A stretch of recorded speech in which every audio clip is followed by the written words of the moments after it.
হ্যাঁ বন্ধুরা, যমুনা দেখো ইউটিউব চ্যানেলে তোমাদের সবাইকে স্বাগত জানিয়ে আবারও চলে এলাম নতুন রেসিপি নিয়ে। দেখো আমার সঙ্গে থাকো, দেখতে থাকো আমি কী রেসিপি বানাই। দেখো আমার রেসিপির নাম হলো আমি ডিমের দম বানাবো। আমার সঙ্গে থাকো। দেখো আমি এখানে 6খানা ডিম তো আমি সিদ্ধ করেই নিয়ে নিয়েছি। তোমাদের আমাকে সিদ্ধটা দেখাতে পারলাম না, সিদ্ধ করে ছাড়িয়ে নিয়েছি। আর মানে আমার যতটা আলু লাগবে ঠিক আমি ততটা মতন আলু নিয়ে নিয়েছি। এর থেকে বেশি তোমাদের লাগলে তোমরা নিতে পারো। আলু নিয়ে নিয়েছি, পেঁয়াজ কেটে নিয়েছি, টমেটো কেটে নিয়েছি। আবার এরপরে তো জানোই আদা রসুন সব কিছু দেবো, দিয়ে আমি ডিমের দম বানাবো। আমার সঙ্গে থাকো, দেখতে থাকো আমি কী করে ডিমের দমটা বানাই। আমি তো গ্যাসটা তো ধরিয়ে দিলাম, কড়াটা তো গরম হয়ে গেছে। আমি কড়াটা এবার তেল দিয়ে দিই।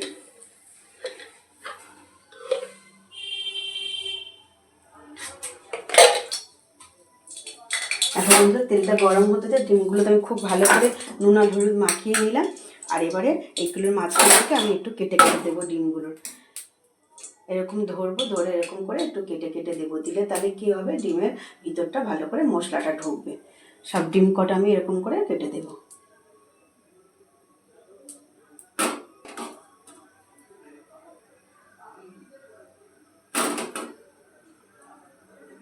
আর ডিম কিন্তু খুব কড়া করে আমি ভাজবো না, ডিম আমি তো পুরো হালকা করে আমি ভাজবো।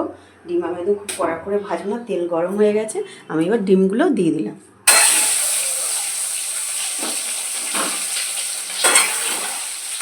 এবার আমি নেড়ে চেড়ে নিয়ে ভেজে,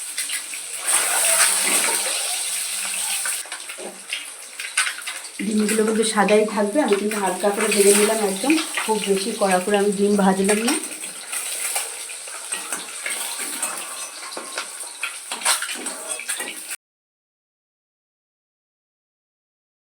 কাটা আলুগুলো আমি দিয়ে দিলাম।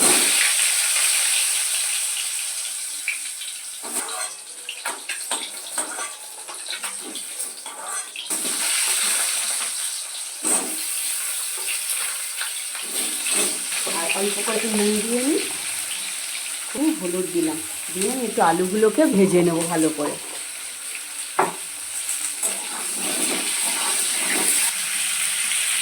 হ্যাঁ দেখো বন্ধুরা, মতো আলুগুলো ভাজা হয়ে গেছে।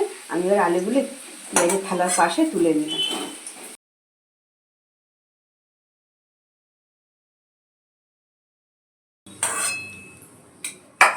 তুলে নিয়ে এই তেলের মধ্যেই আমি পেঁয়াজগুলো দিয়ে দিলাম। তো খুব ভালো করে আমি ভেজে নিয়েছি, একদম পুরো লাল করে ভেজে নিয়েছি। এবার আমি পেঁয়াজটার মধ্যে টমেটো কাটাটা ছিল আমি দিয়ে দিলাম। তারপরে এবারে এর মধ্যে সব এক এক করে মশলা দিয়ে দেবো। আর একটু স্বাদ মতো নুন দিয়ে দিলাম, 1 চামচ আদা রসুন বাটা দিলাম, হচ্ছে 1 চামচ আদা বাটা দিলাম। আর তার সঙ্গে 2টো কাঁচা লঙ্কা দিলাম। অল্প সামান্য একটু আমি জল দিয়ে দিলাম, যাতে মশলা না পুড়ে যায়, তার জন্য একটু নেড়ে চেড়ে দিই।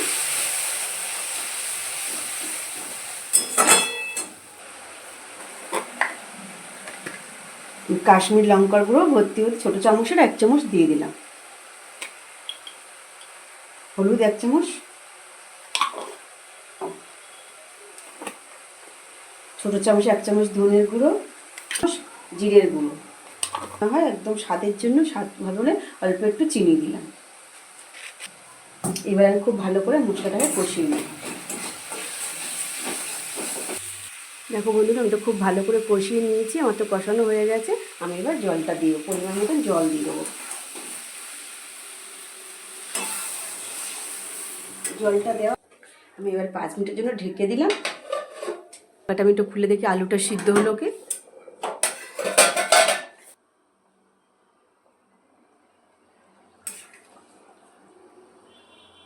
আলুটা একটু বাকি আছে, তার মধ্যে ডিমটা দিয়ে দিলাম।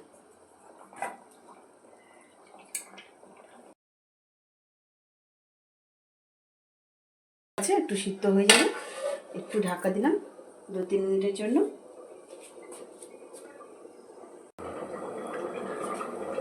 হ্যাঁ দেখো বন্ধুরা, এবার তো ঢাকাটা খুলে একটু দেখি না আলুটা সিদ্ধ হয়ে গেছে।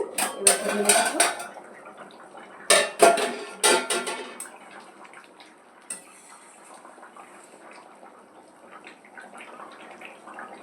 হয়ে গেছে আলুটা সিদ্ধ। এবার আমি একটা পাত্রের মধ্যে ঢেলে ফেলবো, গ্যাসটা বন্ধ করে দিলাম।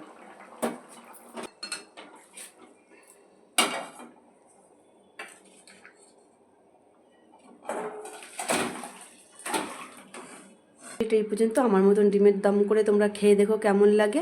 এই ডিমের দমটা কিন্তু ভাতের সাথে, রুটির সাথে সব কিছুর সাথেই খাওয়া যাবে। আমার মতন করে খেয়ে দেখো কেমন লাগে, কমেন্ট করে জানিও। আর আমার ভিডিওটা এই পর্যন্তই, ফিরে আসবো পরের ভিডিওতে।